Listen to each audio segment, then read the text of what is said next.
Now tuned into the greatest. The Run with Manny Wilson podcast. The Run, the Manny Wilson podcast.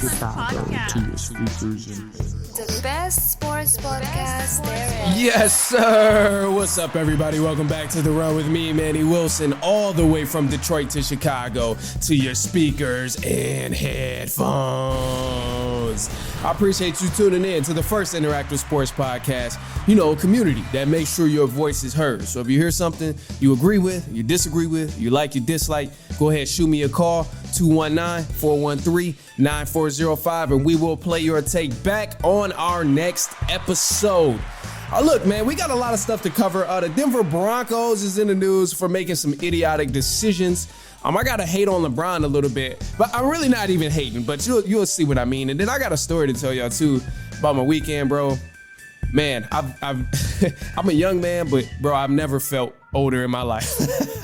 I'll keep it at that. All right, look, now Russell Wilson and the Denver Broncos, they've officially parted ways after 2 seasons. And the worst of it, Russell Wilson gets to keep all of his money while the Denver Broncos, they take a huge cap hit of $85 million. This is a terrible move. And let me go all the way back to just really explain and really get an understanding of what's going on with this Denver Broncos team. So back in 2022, the Bronco front office, they've been making bad decisions all the way since then. You go back 2 years from now, they were still making bad decisions. In 2022, they traded with the Seattle Seahawks, gave up 2 first-round picks. Oh my gosh. 2 first-round picks, 2 second-round picks. They traded Drew Lock. They traded Noah Fant, and they signed Russell Wilson to a 5-year, $242 million deal, which is insane. And they guaranteed this man $165 million, which is crazy because at this time, keep in mind, Russ was leaving Seattle and he was kind of on a decline. People were saying, oh, Russ is not as good as he used to be. People really started to vividly understand that Russell Wilson is kind of on his back leg of his career. Then he went over to the Denver Broncos and they decided to pay this man $242 million. So this was already very, very controversial. And I mean, man, they kept Russell Wilson for 2 seasons. And now they just decided to cut Russell Wilson and let him go and took a $85 million cap hit of dead money, paying somebody who is no longer there on the roster and will no longer throw the ball for your team. They don't have a quarterback. I don't know their backup quarterback. And if you look it up, I'm pretty sure it's somebody who's not really that popular or not really that established in the NFL right now. So to me, this is crazy for the Denver Broncos. They've outdid themselves in stupidity. And as far as Russell Wilson, I'm sure he's not really sweating right now because either way, he's about to get his money. And I think the market is still in very good shape to sign Russell Wilson because he played 2 seasons with the Denver Broncos. That first year with the Denver Broncos, under Nathaniel Hackett, it was kind of rough. Don't get me wrong. He looked bad. A lot of people, including myself, even dogged Russell Wilson out, saying he needs to consider retirement. We made fun. We had fun of making fun of Russell Wilson. We clowned him. It was all fun and games. But then the following season, after they fired head coach Nathaniel Hackett with the Denver Broncos, they brought in Sean Payton. Sean Payton made us realize that Russell Wilson wasn't as bad as everybody thought. We seen Russell Wilson capitalize on the easy money, the easy throws, the deep throws, the long throws, the accurate throws. We seen okay, this guy, he got some juice in the tank. He's not all bad like we thought was the case. So this is going to help Russell Wilson because now he's finishing out with the Denver Broncos kind of on the rise again. Not rising all the way back to where he was when he was in Seattle, but this guy, he showed that he can still play football. He showed that he can still throw the ball. He had 26 touchdowns and only 8 interceptions last season, so that's a lot better than still 60% of the NFL quarterbacks that's there right now. If I'm the Steelers, I got my eyes on Russ. If I'm the Commanders, I'll consider it. I have a good draft pick, so I don't need to get Russ. Kirk Cousins is out there as well, so I don't need to get Russ, but I can consider it. There's a lot of other teams out here in the NFL that would benefit from taking Russell.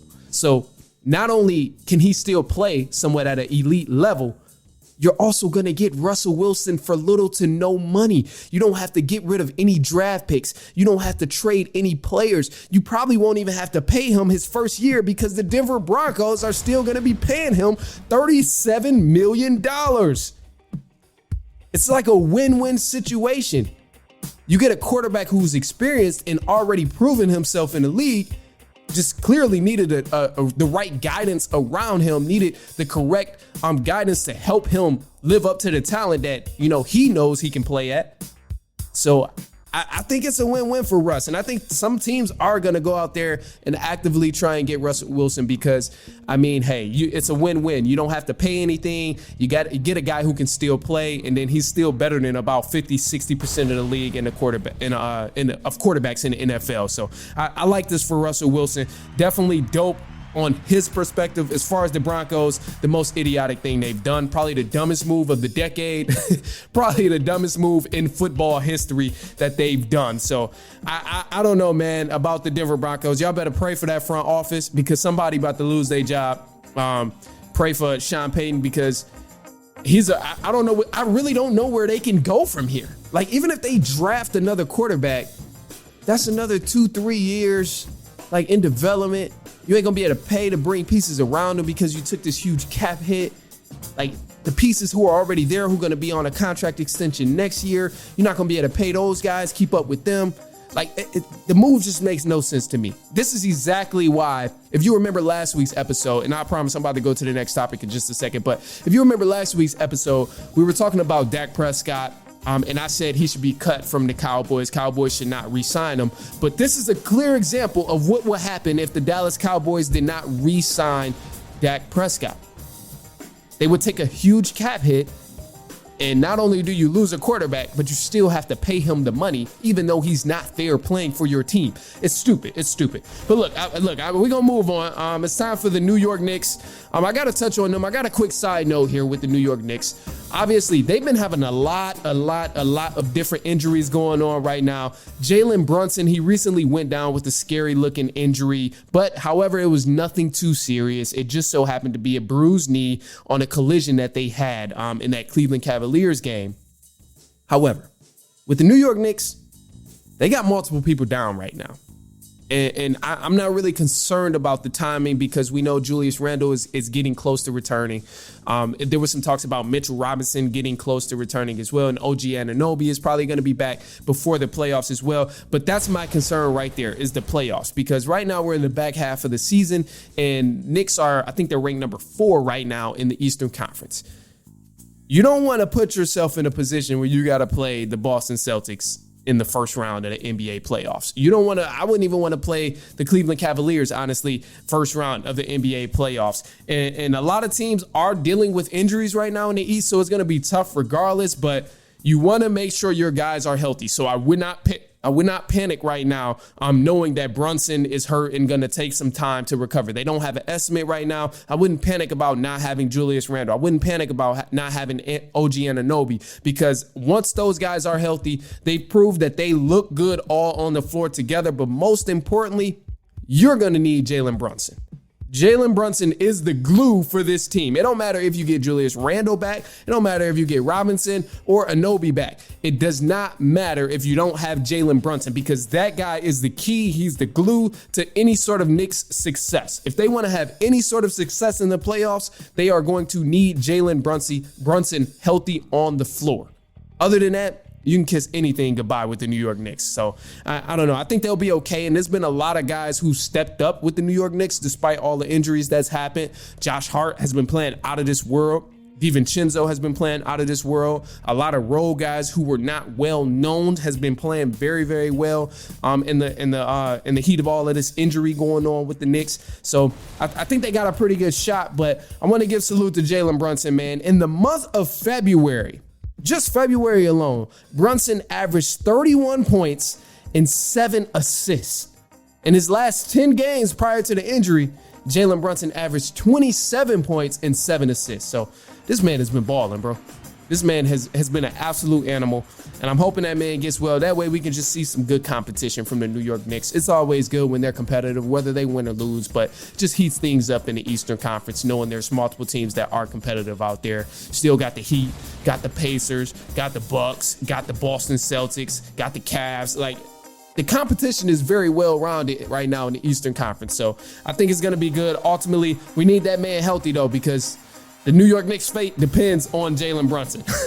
Other than that, them boys exiting first round. They're out of there. But look, we got some news coming up in just a second. Also, some LeBron stuff coming up, too. You might think I'm hating, but I'm going to just be brutally honest, bro. Some people need to hear this about LeBron. I'm not really a LeBron fan, but I don't dislike LeBron. But I'm going to just call it straight and just, you got to hear it. Yeah.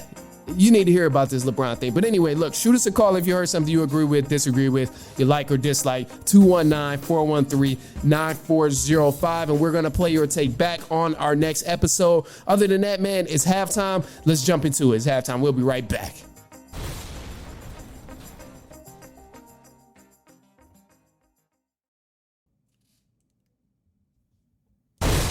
All right, let's get into it, man. News for the run. Starting off in the NFL, the Tampa Bay Buccaneers wide receiver Mike Evans have agreed to a 2-year deal worth an estimated $52 million.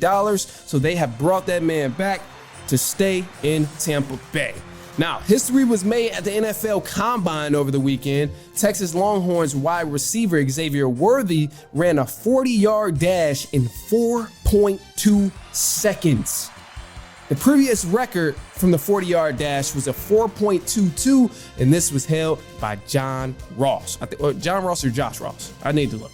But anyway, that was a previous record holder. But man, that is crazy. 4.21 seconds. Man. And Russell Wilson and the Denver Broncos, they parted ways. And because of the way the contract was constructed with Russell Wilson, the Broncos will take on an $85 million cap dead space hit, a dead cap space hit, man. They are about to see some pain over the next few years because that is the largest dead cap space hit in NFL history. Now, rumors are flying around in the NFL that Kirk Cousins, quarterback of the Minnesota Vikings, is rumored to possibly move to the Atlanta Falcons with his family.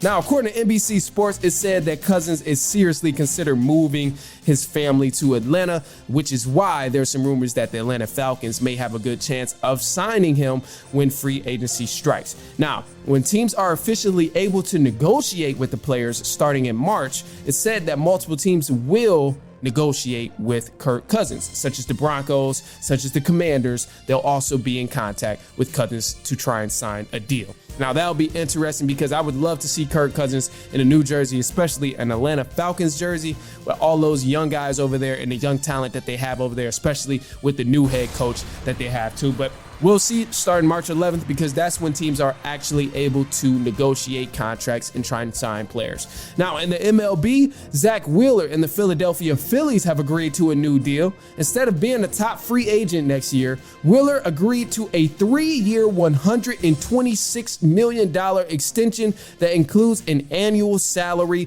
of $42 million. Whew, crazy.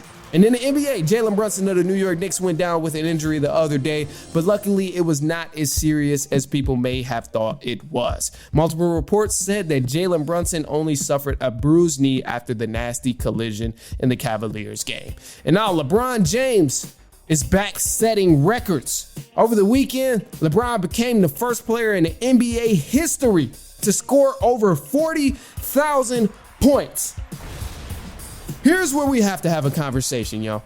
We got to have a conversation because I get, and let me be honest first. Let me acknowledge this first. First, this is a tremendous accomplishment. This is absolutely insane. All glory to him because nobody has ever reached 40,000 points. This is insane to even, set that goal for yourself of, I'm gonna hit 40,000 points. It's kind of unthinkable when guys say he reached 40,000 points, more than anybody, more than Kareem, more than your favorite player. And you can't help but to respect it because you got to respect the greatness that's there. Nobody else is probably going to see that. You would be absolutely lucky to witness another guy even get close to breaking that type of record and getting close to even putting up 40,000 points and touching this LeBron James record, because it's absolutely insane. So I want to acknowledge that first and foremost. This is crazy. It'll probably never be done again. You'll probably never see a guy play with this much longevity. You'll probably never see a guy dominate the way that LeBron did for a good amount of time. Definitely at least 1 or 2 or 3 decades, man, because this is absolutely wild, unheard of. Now, here's where the problem lies. And this is where you're going to think I'm hating. I promise you I am not hating when I say this. It's only truth and it's only facts. We know LeBron broke the all-time scoring record back in December, right? You watched the game. I watched the game. I talked about it on here if you listen. Every other media outlet in the world that covers sports talked about it. Why the hell are we so hype about him breaking the 40,000 point barrier? Because I mean, what did we think? We thought he was just going to stop after breaking Kareem's 39,392 points. We thought he was just going to stop and never score again. Like, what was expected after this? So to me, like, I'm not really tripping about, okay, yeah, well, LeBron did it. It's not that cool, whatever, because it is. It's amazing. But the thing I'm tripping about is, why are we celebrating it as if it was unexpected? Like, I get the whole breaking the most points for the NBA history. I get that part. You know, that part definitely has to be glorified, because it was unexpected, you know, a few years ago, 7 years ago, 10 years ago. It was unexpected when we were clowning LeBron about never winning a ring. It was unexpected when LeBron won his first ring and his first 4 rings. So I get why we celebrate that. But the 40,000 point barrier, it just seemed like a reach, man. It seems like a reach. And I know people are going to use this statistic as, oh, he's the only player to get 40,000 points. Well, obviously, he's the only fucking player to get 40,000 points, because he's the one that's leading the NBA in total points of all time. So what did you expect? And my next question lies is, what are we going to do? Celebrate 40,100 now? 40,112? 40,113? Like, come on, bro. Like, this is why I say it seems like a reach, because although it's a tremendous accomplishment, we've already expected this. We already expected him to get over 39,000, which was Kareem's mark. So we thought he was just going to stop. Did you think the numbers were just going to, like, you know, never continue to go? I mean, he was the first to reach anything over 38,390 points. He was the first to reach anything above that. So why weren't we celebrating then? When he hit the 39,000 mark, why didn't we celebrate? When he hit the 39.5 mark, why didn't we celebrate that? That's the only thing. And I'm like, I know it sounds like I'm hating, but bro, it's just the truth, because I mean, you should celebrate everything, celebrate all your accomplishments and everything. But at the same time, bro, it's just insane to me that, you know, we made this such a big deal. Like, that media made this such a big deal, and people are on social media hype about it. Like, oh man, Bron is immaculate. Like, oh man, like, we get it. We get it. He already broke the all-time scoring record, so we get it. I don't know. That's just me though, man. I don't know. Maybe I am hating. Maybe I am hating. Maybe I am a little Bron hater. I don't know. But look, shoot me a call, 219-413-9405. Let me know if I'm a Bron hater, because right now I feel like it, but I'm just being genuine about it, and I'm being honest, bro. We don't need to celebrate every milestone after the 39 or 38,390 points that Kareem had. I mean, obviously, LeBron is going to be the first person to score to that extent after 38,390 points, which was Kareem's record. He broke the all-time record, the first person to get 300 or 38,391 points. Like, come on, man. It's just silly to me to celebrate every point after that. Like, come on, man. We already know. We get it. We celebrated this a minute ago. But anyway, look, I told you I had a quick little story. Man, over the weekend, never felt older in my life. I went roller skating. Just like outside, and you know, sometimes outside roller skating is a little bit tough because the ground is uneven, all of that stuff. Now, I'm pretty decent at roller skating. I'm not bad. I'm not the best in the world. You can't see me in Roll Bounce, the movie, but you know, you ain't gonna see me fall if I'm roller skating past you. But here's where the problem lies, because I was roller skating and I rolled past a skate park, and I'm like, damn, man, my inner child just started boiling, and I'm like, man, you know what? They looking sweet on the skateboards. I seen a guy on rollerblades. I'm like, damn, bro, they killing it right now. You know, I'm like, all right, let's try it. Let's see. And I had some stuff playing in my headphones too, so I'm vibing, bro. And it was like 70 degrees too over the weekend. So, you know, this tells you like I'm really vibing, bro. It was crazy. I got Duckworth playing in my headphones. I think the exact song, I think it was Riot. I had Riot. I had the whole album going, bro. It was vibing. Duckworth, Riot. It's a hype song. Like, yeah, you gonna want to start it right. It's crazy. So I'm listening to this, vibing, watching everybody skateboard.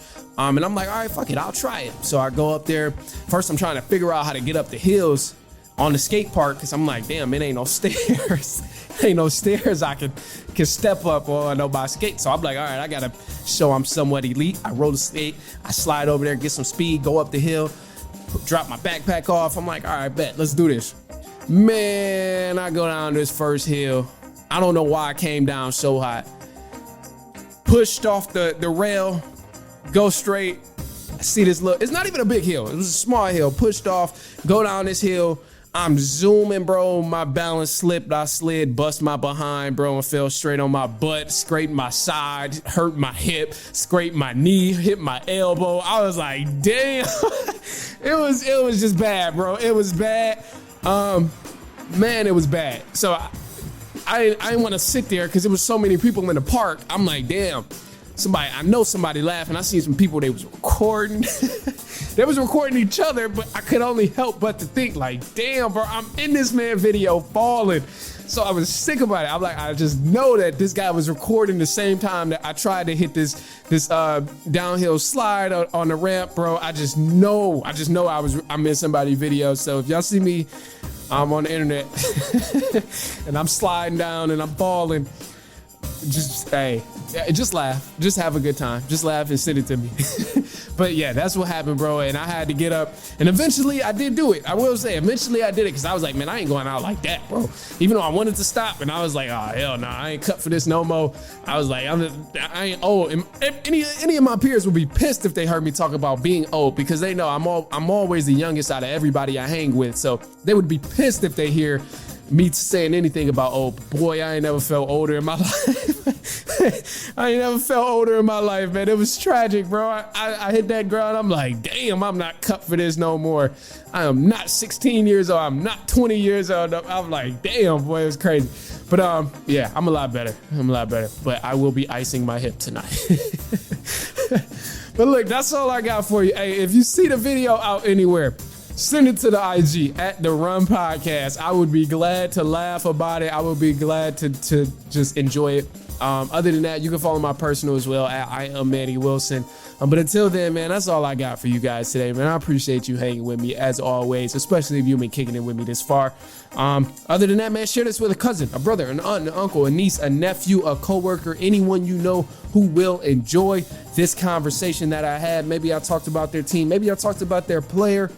Either way it goes, just send it to them and tell them, hey, check this guy out. I promise you they won't mind. Worst case is they don't listen. Just like worst case with anybody here, you don't listen to the next episode. But you got to check out the next episode. We'll be back later on this week, and so on and so on and so on.